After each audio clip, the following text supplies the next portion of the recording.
This is what's left after a fire hit 4 businesses in downtown Vinton.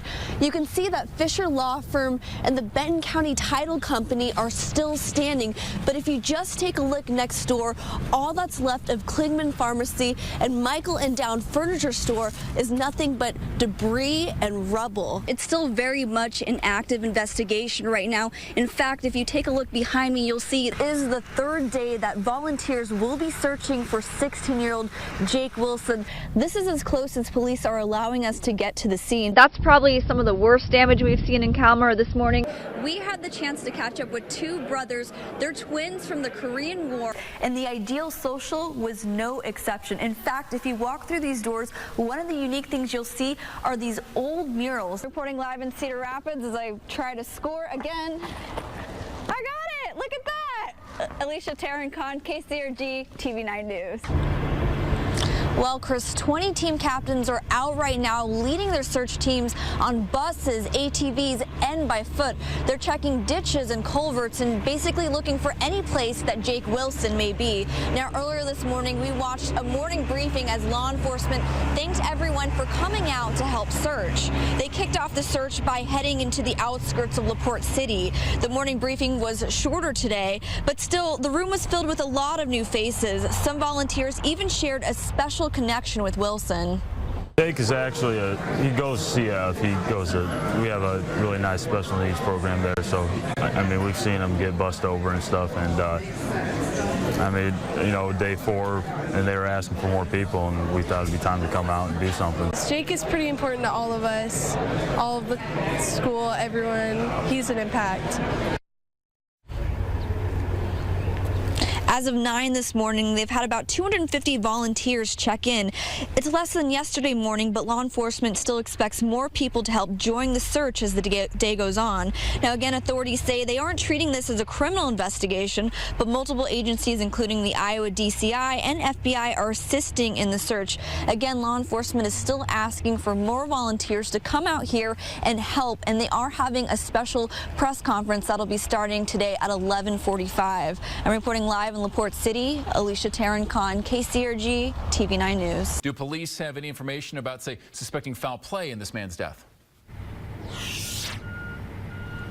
Chris, police tell us they found a man's body early this morning, but it's still too early on in the investigation to see if any foul play was involved. Now, we did speak with some neighbors across the street, and they tell us that something like this typically doesn't happen in their neighborhood. We spoke with Dallas Coleman, who says he was sitting at home on his computer when he heard what sounded like gunshots last night around 11 o'clock. He tells us his father had just come home around that time, and he heard the same thing outside.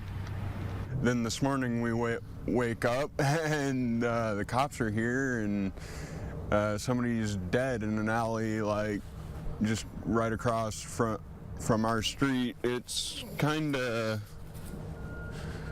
shocking.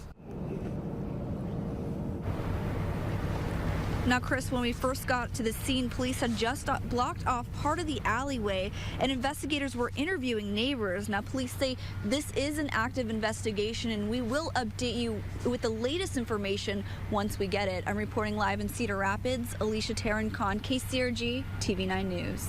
Was at the Eastern Iowa Airport this morning and spoke to some of the veterans before takeoff. Check out this departure board. All of these flights are on time, but that wasn't the case 2 weeks ago when heavy fog canceled the 3rd honor flight of the year. But today we had a second chance to talk to veterans as they headed out to D.C. Oh, shucks. That was the feeling 2 weeks ago when Raymond and Robert Reinhardt found out their honor flight was canceled because of heavy fog. But that didn't stop these twin brothers. They served in the Korean War together, and today they both got a second chance to see D.C. I feel pretty perky, you know.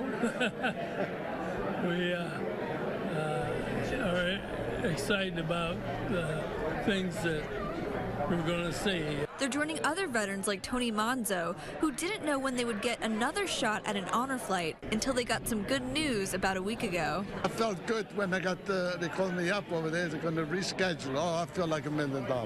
And if you can't tell by his accent, Tony Monzo is a World War II veteran originally from Italy. After dealing with the delay, today he's feeling great. 2 weeks ago, I was a little shocked. I don't know about today I'm relaxed. And once they get to D.C., Manzo and the Reinhardt brothers will lay a wreath down at the tomb of the unknown soldier at Arlington National Cemetery. This American dream. That's what, to me, I feel wonderful. There is no words to express myself how good it is. See all these veterans over here, beautiful. And you could come out tonight and thank a veteran during a special welcome home ceremony right here at the Eastern Iowa Airport. That'll begin tonight around 10:15. I'm reporting in Cedar Rapids. Alicia Tarancon, KCRG, TV9 News.